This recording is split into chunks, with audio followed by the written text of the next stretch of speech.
வணக்கம் எல்லோருக்கும். இது பிரண்டத்தண்டை துப்புரவு செய்யணும். இதுக்கு கைக்குலோஸை போட்டு உருளைக்கிழங்கு அந்த சீவுறதால சீவுறேன். ஏனெண்டா இது வந்து கையில் அரிப்பு தன்மை கொஞ்சம் கொடுக்கும். அதால் எண்ணெய் பூச்சிட்டு செய்யலாம் கைக்குலோஸ் இல்லாதாக்கள். இல்லாட்டி கைக்குலோஸ் இருந்துட்டா அப்படி செய்திங்கன்னா ஓகே. இப்போ சீவி எடுத்தாச்சு. தாச்சியில் கொஞ்சம் நல்லெண்ணெய் விடுறேன். நான் கொஞ்சம் கூடவே விடுறேன் நல்லெண்ணெய். அதுக்குள்ளே இந்த பிரண்டத்தண்டை போட்டுட்டு கொஞ்சம் மதங்க விட்டுட்டு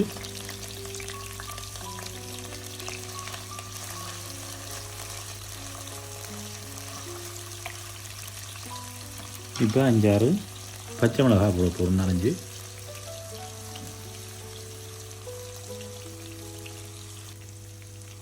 இப்போ ஒரு கொஞ்சம் சின்ன வெங்காயம் குறிப்பிட்ட அளவு போடுறேன். விரும்பின அளவுக்கு போட்டுக்கொள்ளுங்க. உங்களுக்கு விரும்பின அளவுக்கு நல்லா வதக்குங்கோ.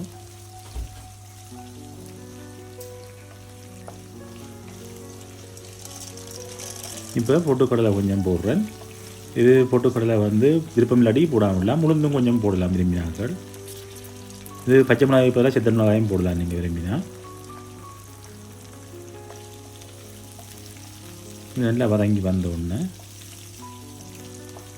இது நான் இந்த சிதை முட்டை கொஞ்சம் வதங்கினா காணாது. அது சாப்பிட்டா அப்புறம் அதோட டேஸ்ட் வந்து கொஞ்சம் அரிக்கிற தன்மை இருந்தது. நல்லா வதங்க விடுங்கோ. கருவேப்பிலை கொஞ்சம் போட்டுடுவோம். விரும்பினாக்கள் பெருங்காயத்தூள் போட்டுக்கொள்ளலாம். சிலருக்கு பிடிக்கும், சிலருக்கு பிடிக்காது.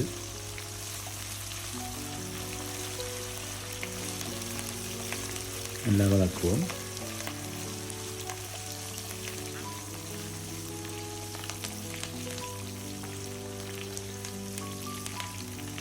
பார்த்தீங்கன்னா தெரியும் பொன்னிடம் ஆகிட்டுது பொட்டுக்கடலை.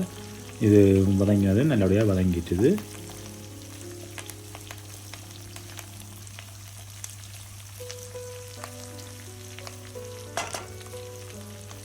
இதை இப்படியே கொஞ்சம் நேரம் விட்டுட்டு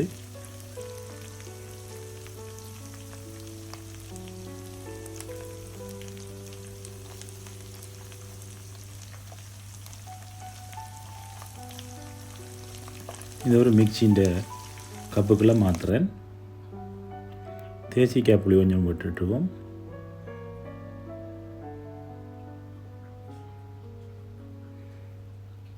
இதுக்குள்ளே தேவையான அளவு கொஞ்சம் தேங்காய் சொட்டு போட்டிருக்கிறேன்.